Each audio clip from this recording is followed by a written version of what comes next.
Hi, boys and girls. I actually talked Rayleigh into coming up to church with me today, and she's videoing, and we're going to try to make sure we're in one of our classes, and we're just going to review Moses. We're going to use Mr. Bo's pictures and our story cups and think about where we started with the story of Moses and where we are today. So, you know, if you've been keeping up, hopefully you have, with our lessons on Facebook. We have those audio lessons where literally you can take your parent's phone and you can put a headset in there, and I have tried to record everything so you can be pretty independent on those lessons. If you're not using those, I really want you to. So try to ask mom and dad for their phone at least once a week, maybe even twice a week, because some of the lessons are longer. But where we are today is we're talking about Mount Sinai. So we're going to rewind and back it up and start with Moses when he was a baby. You're going to remember so much of this because we talk about this almost every year. Moses was a very special leader, and he has so much to offer us, and he was such an example on how we need to be a leader. And all throughout the story of Moses, we see Moses, when he has a problem, what does he do? Does he push ahead and solve that problem? No, he stops. Every time he'll stop, he'll pray to God, he'll ask God. Moses even got to ask God face to face many times, but he talks to God and then he solves his problem. So for my takeaway on Moses, that's the number one thing I have to do. When I have a problem, for some reason, I just want to jump in and solve that problem, but I have to remember what Moses did. Moses stopped, he talked to God, then he went on to solve his problem. So be thinking about what you can take away from our story of Moses, how you can be a better Christian, a better friend, a better son, a daughter, just to be a better light for Jesus as we go through the story, okay? So Mr. Bo made these beautiful pictures for us. We've been using them year after year, and our story cups are going to help us as well. We know that when Moses was born, there was a big problem where he lived. The Egyptians versus the Hebrew people, okay? The Hebrews were a real threat to the Egyptian people. King Pharaoh, there were more and more of them, more of the Hebrew Israelite people.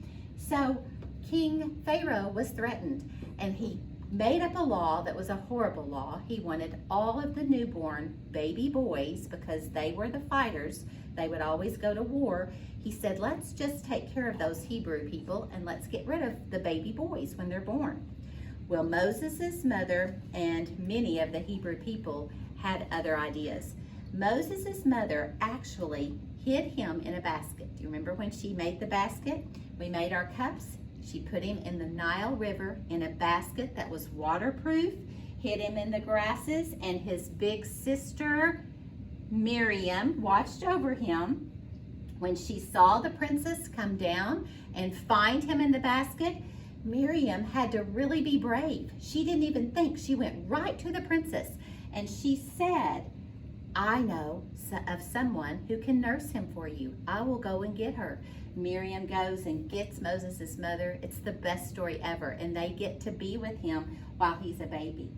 Well, Moses grows up, we know, with King Pharaoh in his kingdom, in his house. He gets to be a helper for King Pharaoh.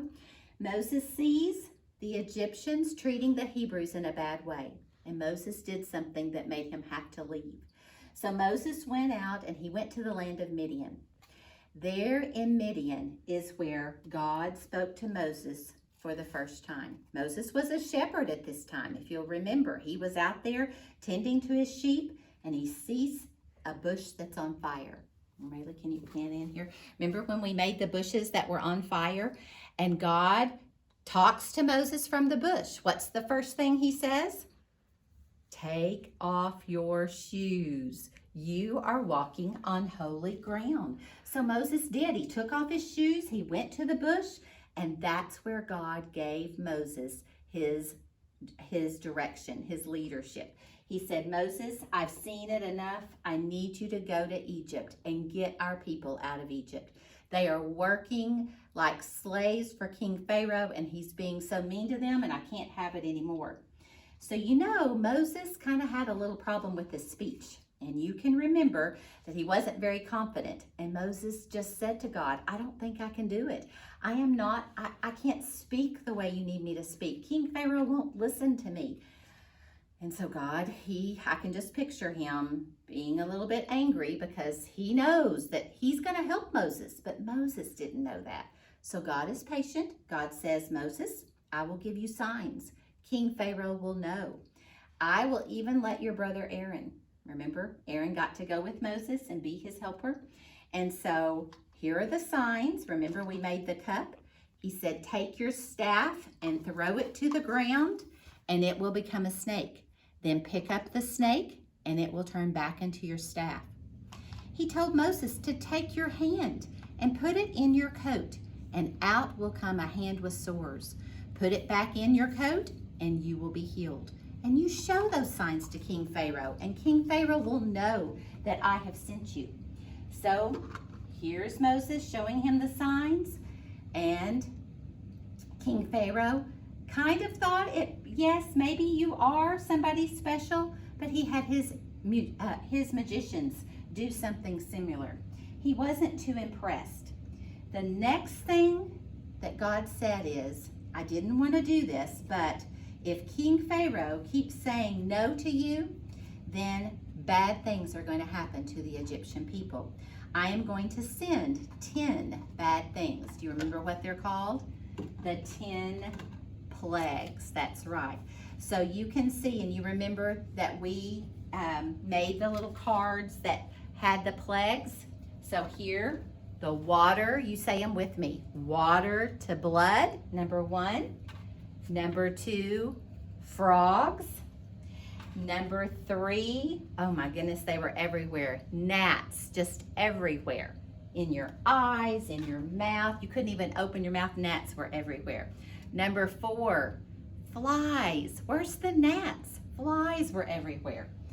Number 5, their cattle, the death of the livestock. Can you see these okay, Rayleigh? Number 6, this is when they had sores all over their bodies. They got sores all over their heads, their arms, their legs, and that was the 6th plague.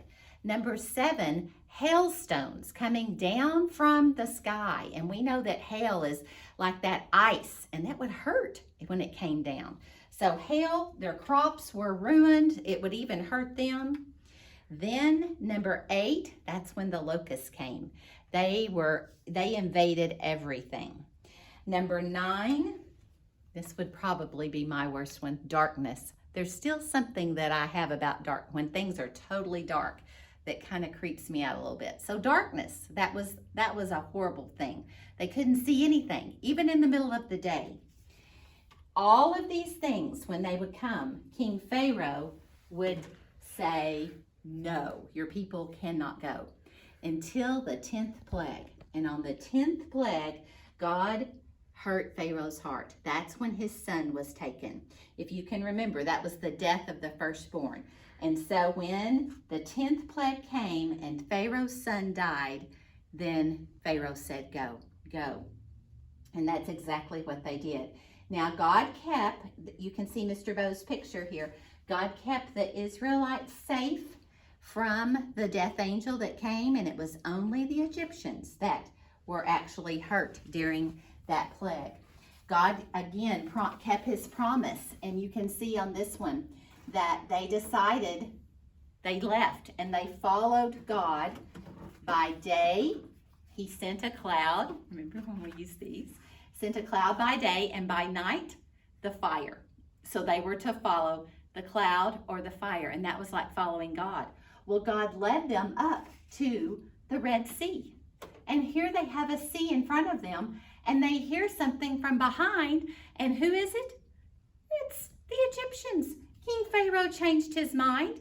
And so they've got the Red Sea in the front, the Egyptians in the back, and you can imagine all of those Israelites, they just felt like they were doomed. And Moses, what did he do? Did he give up? No, he talks to God, and God opens up that sea. Now, I know you've seen the movie, and I know we've talked about this so many times, but if you can imagine walking across, and we made these things, if you can remember, and we put brown here, but as that water turned up and as God made that dry ground, remember, just can you imagine just looking out there and seeing all the fish on each side? Maybe even whales and huge creatures in the sea. And you're just having faith and walking right across that Red Sea because God is with you and He's having His cloud go ahead of you and you are following Him, being faithful and having trust in God. When they get out to the wilderness, after they pass and they're all safe crossing the Red Sea, and this was one of our cups that showed us, the Egyptians on one side, the cloud leading them and the fire on the other. So here's our cup for leading them out.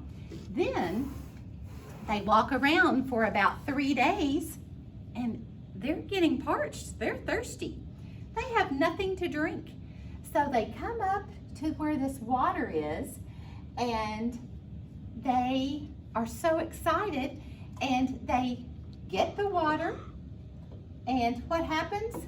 But when they first get it, they take a drink of it and it's so bitter that they can't even swallow it. So what does Moses do? He prays to God and he says, God, we have to be able to drink. This water is awful. God tells him to take a stick and put it in the water, and the water becomes totally beautiful and ready for them to drink. So God takes care of them when they're thirsty. Now, after, you can imagine, their food supply is about to run out, and now they're hungry. So what does Moses do? He says, God, help us, please. We need food. God has a plan. In the morning, He's going to send, you can see from here, He's going to send manna, okay? Bread from the sky. In the evening, they will go out and they will have quail. So God sent them quail and manna for 40 years. That's how long. Remember, they wandered in the wilderness for 40 years. They followed the cloud by day, the fire by night, and God cared for them and took care of them. Well, now we've made it up to the time where our lesson is today.